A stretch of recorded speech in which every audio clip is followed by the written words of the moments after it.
Welcome back to the Graystone Acres Kitchen, everybody. Hey, this month's recipe is another cold weather month recipe for, well, temperatures as today. I think we have a high of 25 today. But it's supposed to warm up next week, so that's good. This recipe is actually out of my cookbook. Last month's was out of Hope's. This one's out of mine. This recipe comes from a recipe that I was taught how to make at a real young age, and then I've doctored it over the years. But it's one of my favorite, beef vegetable soup. I love it. Great for a cold day. A lot of vitamins, a lot of minerals, a lot of good protein. But before we get into that, let's talk about our local business of the month. Our local business this month is the Joe. The Joe is a coffee store that is right downtown Fairmont. They have amazing coffees and amazing foods, breakfast. I think they do tacos. They also, in the afternoons, offer local beers and craft brewers. So check out the Joe, downtown Fairmont. You won't be sorry. All right. So before we get into the actual making of the dish, let's talk about our ingredients. All right. So first I want to talk about, this is our soup beef.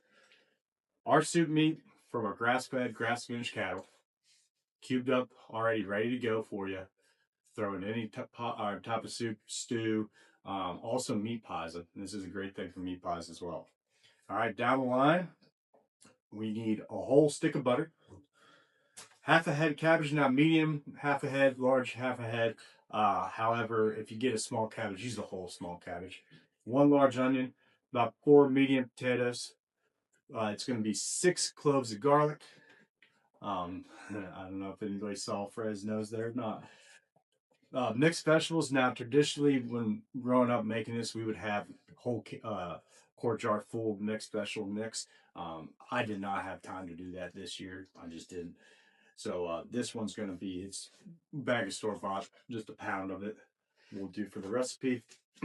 Quart tomato juice, quart of broth here, or bone broth, 2 tablespoons of flour, 2.5 teaspoons of thyme, and salt and pepper to taste. That's it. It's fairly simple. The majority of your time for this meal is just the prep. So it's great, and it makes enough for about 6 servings. So if you wanted to make it ahead of time, it tastes even better when it's warmed up, especially to let anything like that sit for at least over a day. So with that being said, I like to actually bring our Appalachian topic of this month is going to be preservation. Now, whether it's canning, freezing, drying, preservation in Appalachia has been part of how mountain folk survived the winter throughout, well, since we've been here, and honestly prior to European settlement. Native Americans for a long time used a lot of tricks of drying and making certain foods that would last through the hard times of winter. And we'll talk about a little bit about that in a second. I thank y'all for tuning in, and yeah, so stay tuned. We'll talk about that, then we're going to go over the recipe. Thanks.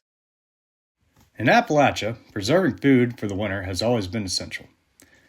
Families relied on canning, pickling, drying, and smoking to make it through the cold months. Before freezers and grocery stores, every jar and every preserved food counted. Nothing went to waste, and every meal was planned ahead. Canning was the heart of the preservation. Tomatoes, stalks, beans, and fruit were stored carefully to last months.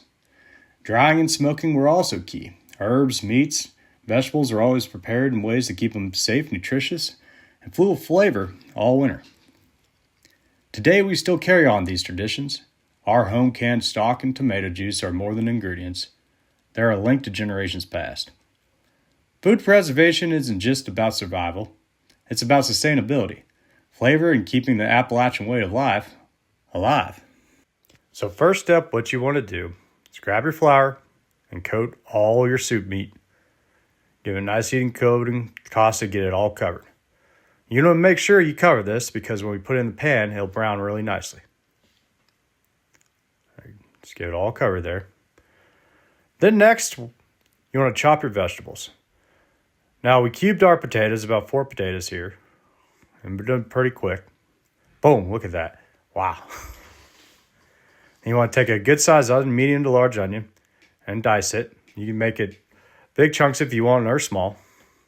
It doesn't matter. Then what you want to do is take your cabbage.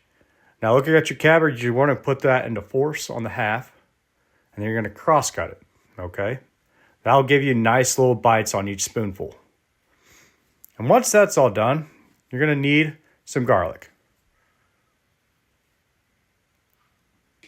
Just take your garlic, peel anything you can. You want about 6 cloves.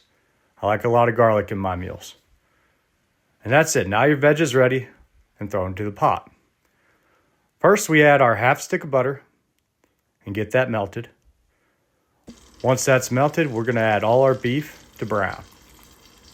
This takes about 5 to 10 minutes to make sure you get a nice even coating on the meat.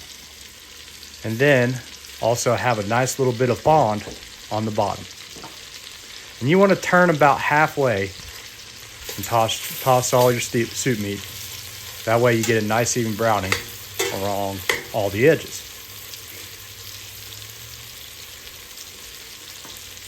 And you'll see here that I give her a once over. Add some salt and pepper. Season your meat. Now you can season your meat with salt and pepper with the flour if you choose to. It's all going to go into the pot. Nice little dash of salt there. And then we just wait for it to finish browning. Give a nice little turn. You can see there our pieces starting to really brown. More salt and pepper. Once it's browned, and listen to that sizzle. Once it's brown, take it out of the pot and put it in a bowl and set aside. You want to make sure you get everything.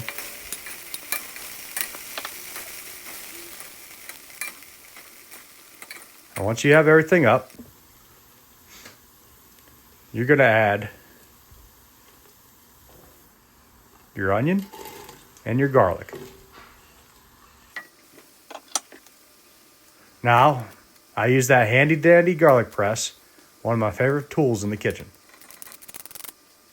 Beats the time of mincing garlic. Give it a little stir. Add another tablespoon of butter. Let that melt.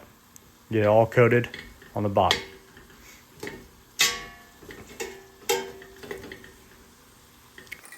Once that's all coated, you're going to cook your onions to about translucent. And add your cabbages.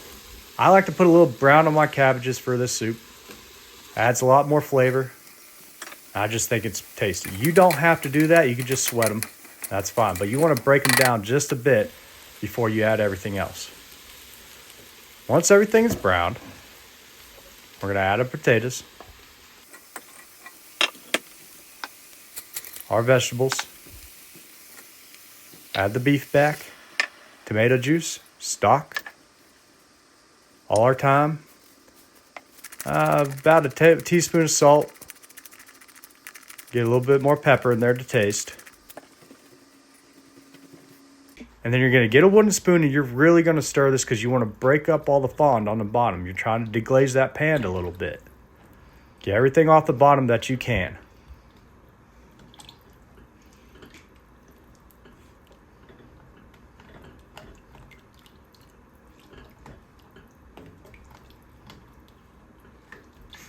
Now once you have that done,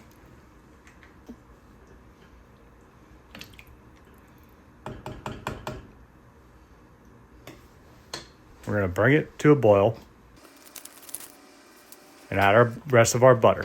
Once it's to a boil, you're going to break it down to a simmer and you're going to cook for about 35 minutes. And then your soup's ready to eat. Now, I would do a fork test on a potato just to make sure it's cooked through. Stab it. If it comes out easy, you're ready to go. And that's it. If you like what you see, please like and subscribe and share with a friend. That's my recipe for beef vegetable soup here on Graystone Acres Kitchen. Thank you.